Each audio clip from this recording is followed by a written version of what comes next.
Ed eccoci a Porta Cadore, punto d'arrivo del nostro viaggio, iniziato a Sella Fadalto, appena più su. Oltre un ponte sul Meschio, la chiesa di Santa Giustina, che non possiamo non visitare. È del 1200 e conserva il monumento funebre dell'ultimo dei Da Camino, signori di Serravalle.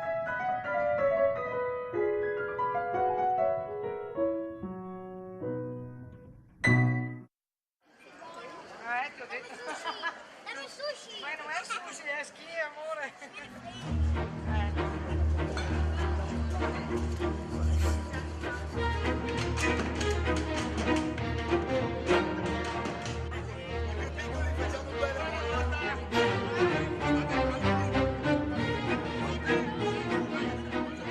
Via Caprera è all'angolo di Porta Cadore. È una fila di case, una appresso all'altra, che si affacciano, quasi volessero raccontare una storia fatta di botteghe, di mercanti, di ciabattini, di maniscalchi e barbieri.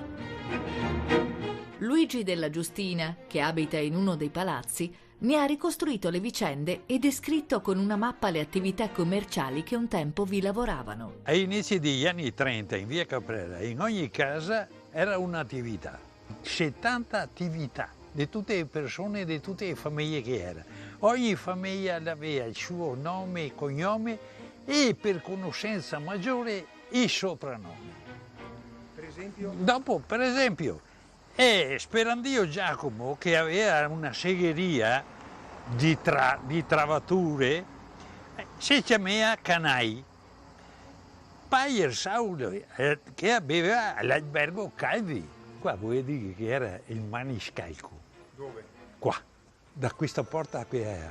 Qua era l'officina del maniscalco, qua era una finestra e qua era la porta con gradino alto così che gli faceva posare le sate del cavallo perché gli aveva da ferrarlo.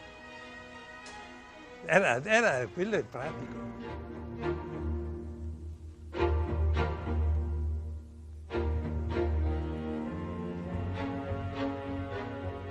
Allora, questa lì era l'osteria di Coentin che faceva servizio di carrozza e col cavallo, sì, carrozza e cavallo, faceva servizio. Di là, poi da girare, di là c'era un'altra osteria, dei Menegon. Anche quelli faceva servizio di carrozza e anche di funerali, di carrozze con funerali.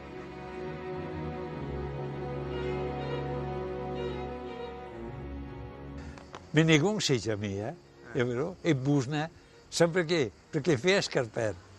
Era quel che conduceva le carrozze delle cose, delle bare, e inoltre faceva scarpare e quando che tirava i spaghi delle cose, dei scioe, e te sentiva e che si chiama Busna. La porta di finestra là era Termini Francesco, detto Checco Muncio, calzolaio. Di qua all'era invece Masser Antonio, frutta e verdura. Questo non aveva soprannome.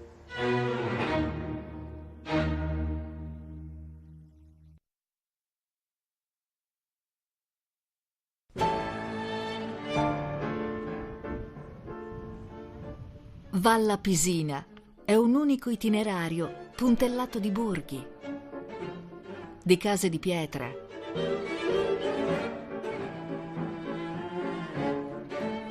di chiesette identità, dove il tempo, che forse lascia un segno, è una presenza discreta che non cambia le abitudini di chi continua a vivere quasi appeso alla montagna.